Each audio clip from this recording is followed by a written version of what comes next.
congresista de la República por Solidaridad Nacional, don Martín Belaunde. Está con nosotros. Qué gusto, congresista, de tenerlo aquí en los estudios nuevamente, como siempre. Querido don Alberto Cuquín. Muchas gracias. Bueno, ¿cómo estás? ¿Fue un hecho político importante el de ayer? Sí, yo pienso que sí.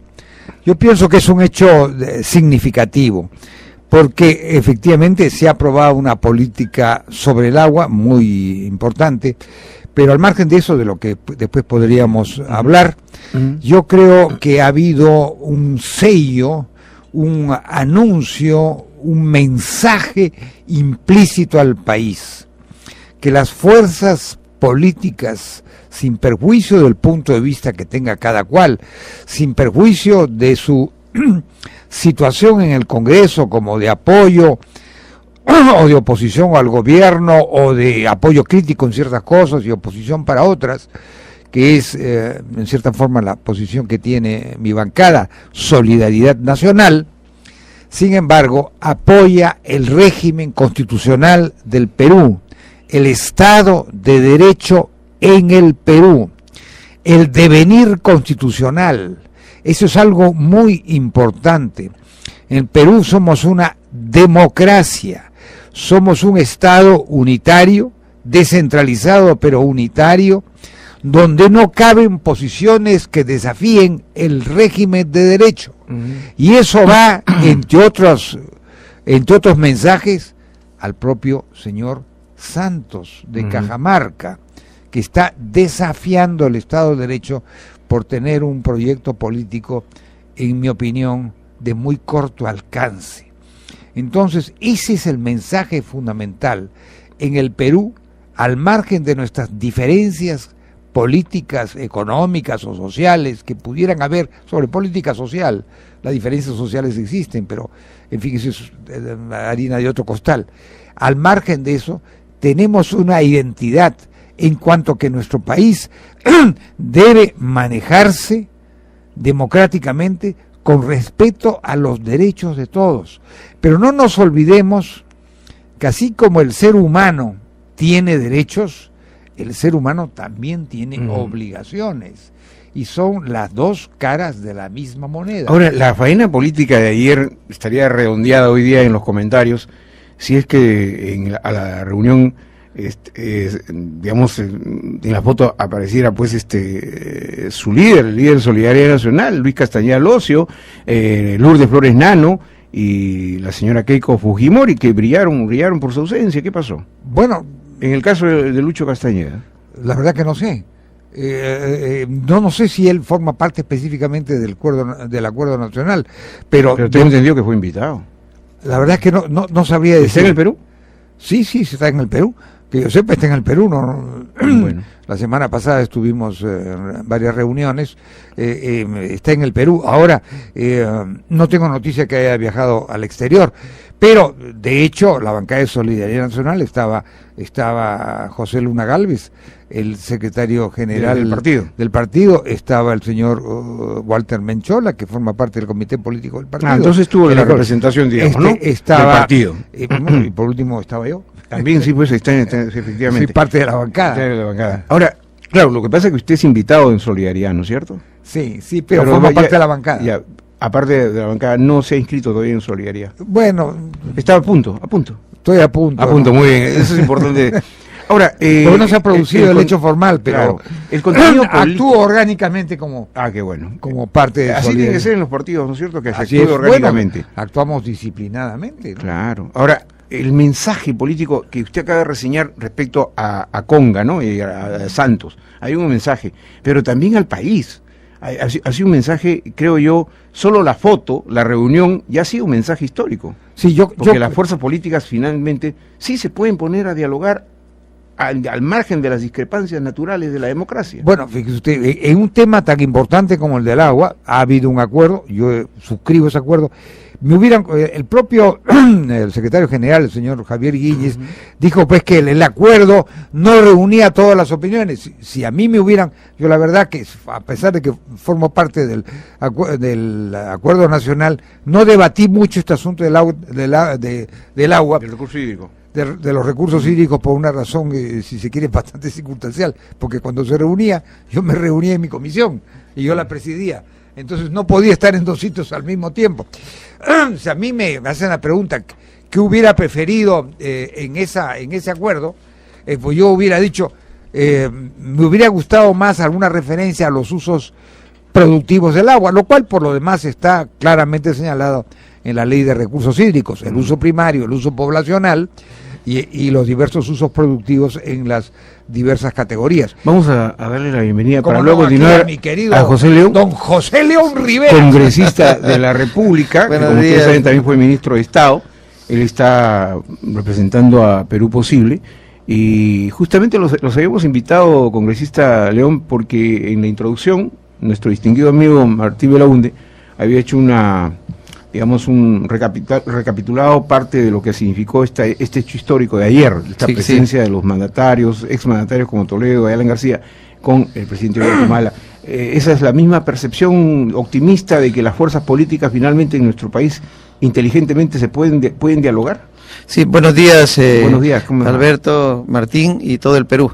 Sí, en efecto, en este programa lo dijimos luego del mensaje presidencial, que el presidente Humala debería hacer ese ejercicio de concertar con todos los líderes políticos y sacar una política. Las políticas públicas necesitan del aplauso y del apoyo de todos los políticos en el Perú para que se sostengan, y a mí me parece muy bueno el hecho, porque fíjate, se ha llamado a Alan, se ha llamado a Keiko también, pero no asistió, se ha llamado a Toledo, probablemente Lourdes también estuvo invitada.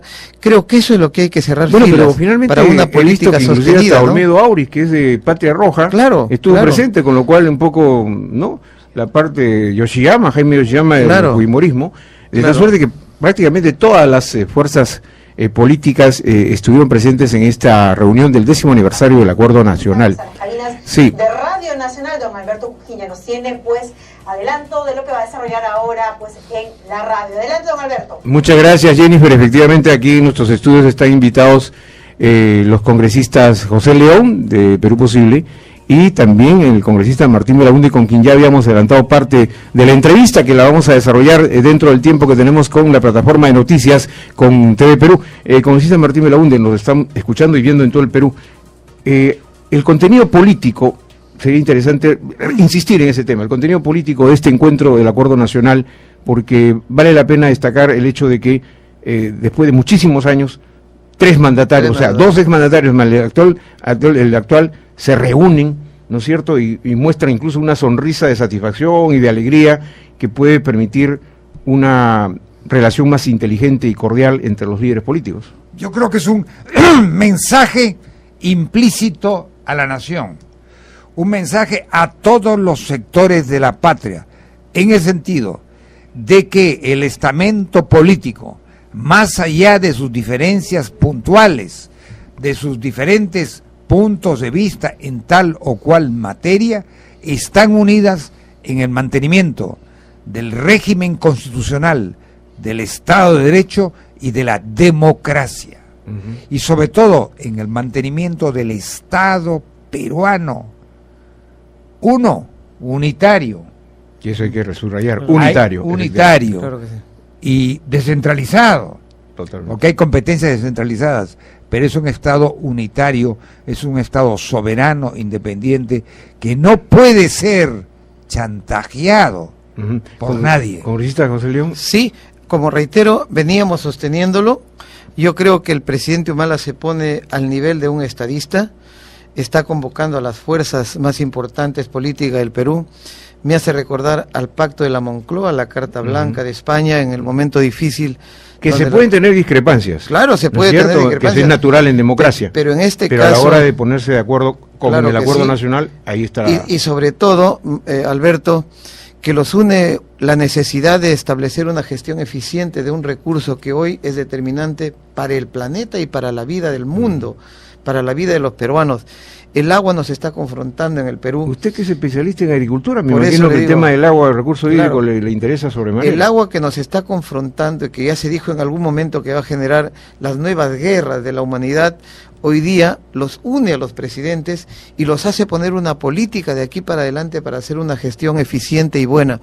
Y creo que eso es un tema que no solamente hoy día ha comprometido a los líderes políticos, sino el Perú tiene que estar comprometido para entender que siendo un recurso de derecho y de propiedad del Estado, es el Estado quien tiene que poner la pauta para su uso en adelante y hacer que sirva para el uso poblacional, que sirva para generar alimentos de cara a la seguridad alimentaria y seguridad del país y que sirva para el medio ambiente.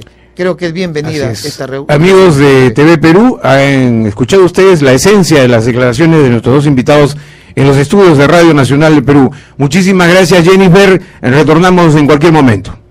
Continuamos con la entrevista a través de la radio. Hemos estado justamente a través de la televisión, ¿no? Para que compartir en esta plataforma de noticias, esta dinámica de la información, para que nos vean, ¿no? Los vean a ustedes, porque los tienen que ver como representantes nacionales en todo el país.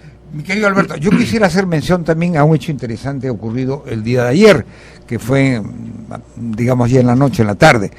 Hubo una reunión promovida por la Agencia Internacional de Gobernación, Gobernabilidad y Política, que dirige mi querido asesor principal, Gustavo Pacheco Villar. Ajá. Y en esa fue invitado el ministro de Relaciones Exteriores, Rafael Roncagliolo. Y en ella estuvieron presentes gente de todas las tiendas políticas, estuvo el APRA, estuvo el Fujimorismo, estuvo lógicamente Solidaridad Nacional y varias y también personas digamos de diversas de la sociedad civil. Uh-huh. Y en ella el ministro de Relaciones Exteriores dio una muy interesante, muy objetiva, muy actualizada charla sobre la causa que tenemos pendiente en la Corte Internacional de Justicia. En resumen, ¿qué cosa les dijo? Bueno, nos hizo un informe, nos hizo un resumen de la posición peruana en sus diversos aspectos, nos hizo un resumen de la hermenéutica y de la praxis de la Corte Internacional de Justicia, nos hizo un resumen sobre quiénes integran. Es muy importante saber las caras, saber los nombres, saber las procedencias de estos 15 jueces, de los cuales uno, precisamente creo que el presidente, o que fue presidente de la Corte Internacional de Justicia, se ha tenido que inhibir porque había sido asesor jurídico de Chile en alguna otra situación, y además también se refirió a los dos jueces ad hoc que nombra cada país, que no son abogados, son jueces. Permítame, antes de hacer la pregunta a José León, insistir con ese tema porque me interesa la parte del argumental, ¿no? En los argumentos, y usted lo puede explicar mejor que cualquiera porque usted ha sido embajador, conoce la política exterior, es abogado, es jurista, o sea que mejor explicación didáctica que la suya. En los argumentos, ¿cómo estamos en argumentos? Porque a la hora del informe oral se supone que ahí es donde tenemos que ganar el tramo final, la batalla final. Así es. Yo creo que nuestros argumentos son sólidos.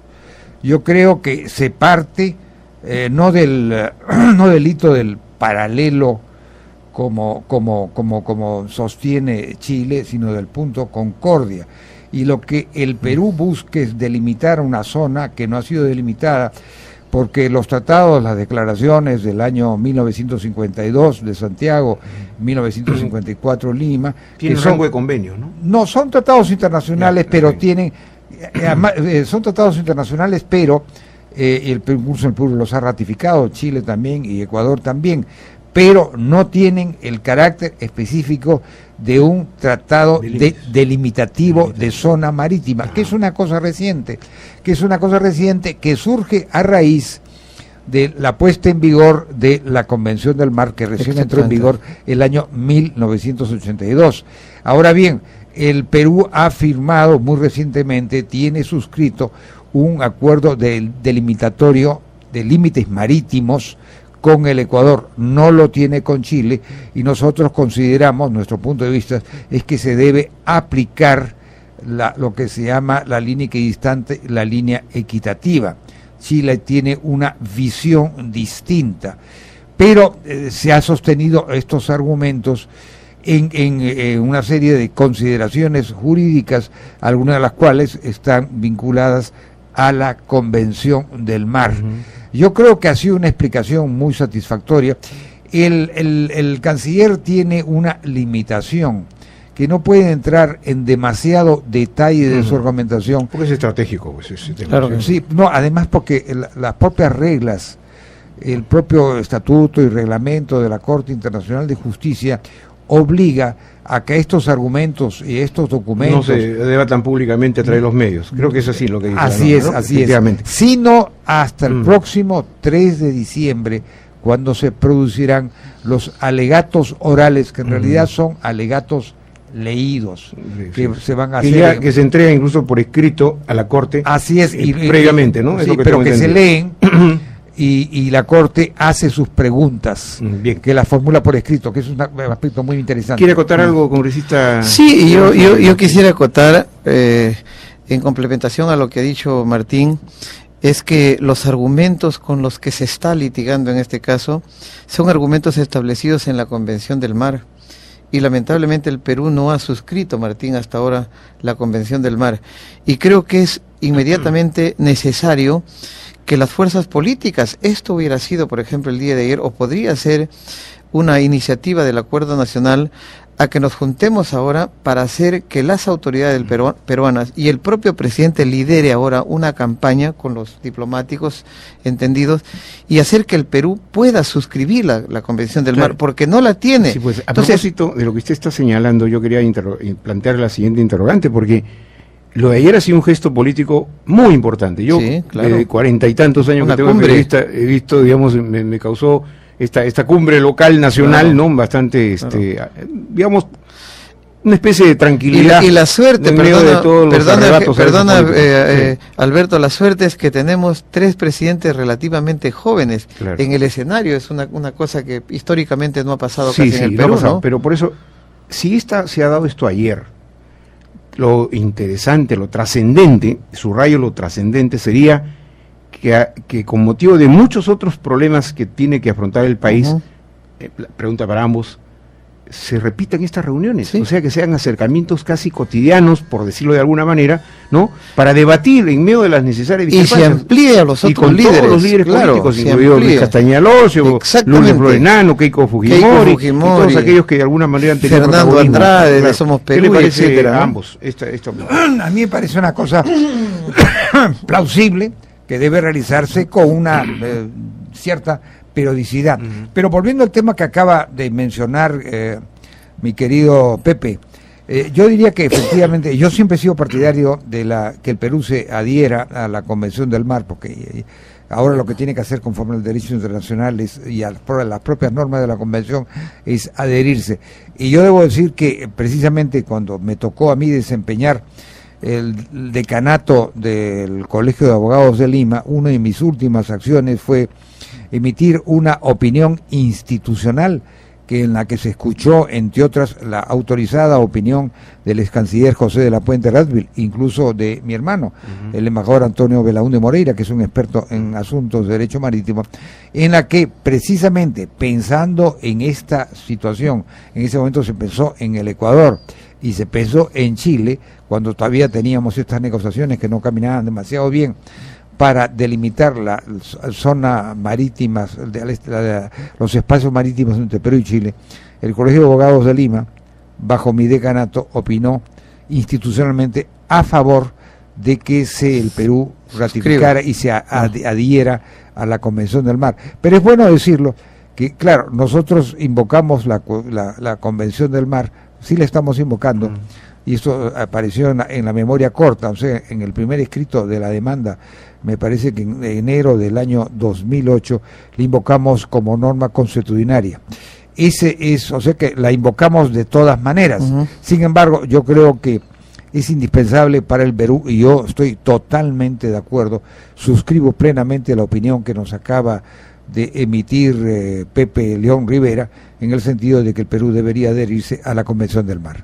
Bueno, estamos de acuerdo. Esto de repetir las reuniones y repetir, de alto nivel, digamos. Claro que sí. Mire, hay temas que son transversales y que a veces ha confrontado. El debate es bueno, pero, por ejemplo, políticas para la inversión, unidos contra ese malentendido que están haciendo algunas autoridades subnacionales, llámese presidentes regionales o alcaldes, de oponerse a las inversiones. Yo creo que si se instituye desde el acuerdo nacional este cierre de filas, esta concertación de los políticos, creo que se puede ir adelante con éxito. Esto más lo que ha estado pasando en el BRAE, esta confrontación que terminó lamentablemente con la destitución de 2 ministros de Estado, creo que se pudo conversar política, ¿no? Y no se generaba finalmente esa crisis política. El presidente Alejandro Toledo, al momento ayer de declarar, tras asistir a esta reunión, dijo que ojalá reflexione el señor Santos, porque esta sería la oportunidad en que él demuestre que efectivamente quiere diálogo. Sí, claro. Eso es lo que dijo. Bueno, hay que ahora él ya eso. se resiste ante toda esta posibilidad de apertura a seguir dialogando, parece que su actitud ya tiene otro cariz, De hecho, que tiene una contaminación política grande, él está dentro de un caldo de cultivo. Pero es natural, porque ustedes hacen política. Sí, claro que política. Sí. Yo no tengo política partidaria, pero yo también hago política, todos hacemos política. Pero cuando los intereses del país hay que ponerlos por encima de cualquier actitud personal, es ahí donde uno se da cuenta quién es quién en la política. Claro que sí. Bueno, la política es el arte y la ciencia del poder, del ejercicio, de cómo llegar al poder y si se llega en una u otra forma, de cómo ejercer el poder en beneficio precisamente de los gobernados. Ahora, yo quisiera decir algo fundamental. Yo creo que el señor Santos lo que quiere es simplemente terminar con las inversiones, porque incluso algunos de sus adláteres, con quien tengo entendido, está medio distanciado, el señor Saavedra, ya decía que se vaya a la Newmont, y después dice que se paralice Yanacocha. Bueno, yo quisiera decir algo que es importante.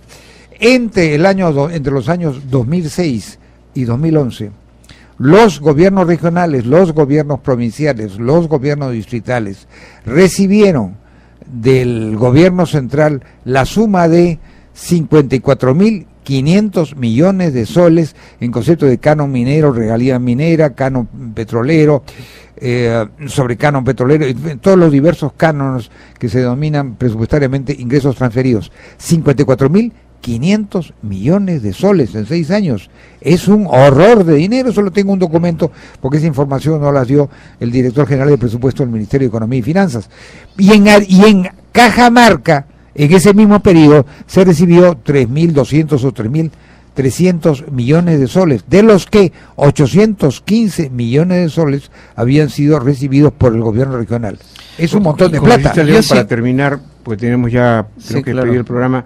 Han ocurrido noticias importantes estos días, ¿eh? Por ejemplo, la de ayer ha sido una noticia trascendental. Claro. Segundo, el Banco Interamericano de Desarrollo le acaba de dar un crédito de 174 millones de dólares para obras al Perú, y se ha declarado a la Amazonía maravilla del mundo. No, del mundo. Entonces, por lo menos esas 3, creo que hay una más, pero no lo recuerdo en este momento, pero ya son 3 noticias. Sí, claro que sí. Desde el punto de vista político, desde el punto de vista turístico y desde el punto de vista económico. Yo no quisiera dejar de decir algo que es importante en la coyuntura y que está afectando a las amas de casa, Alberto. La subida de los alimentos. La subida de los alimentos. Creo que hay irresponsables declaraciones de muchos comentaristas que más son políticos que técnicos en este tema de la subida de los precios de los commodities. ¿O se refiere exclusivamente no tanto solo a algunos comentaristas, sino a algunos irresponsables. El precio de pollo sabemos solo cuando lo comemos. Fíjate, porque lo que pasa es que cuando se da estas opiniones un poco ligeras, se genera un pánico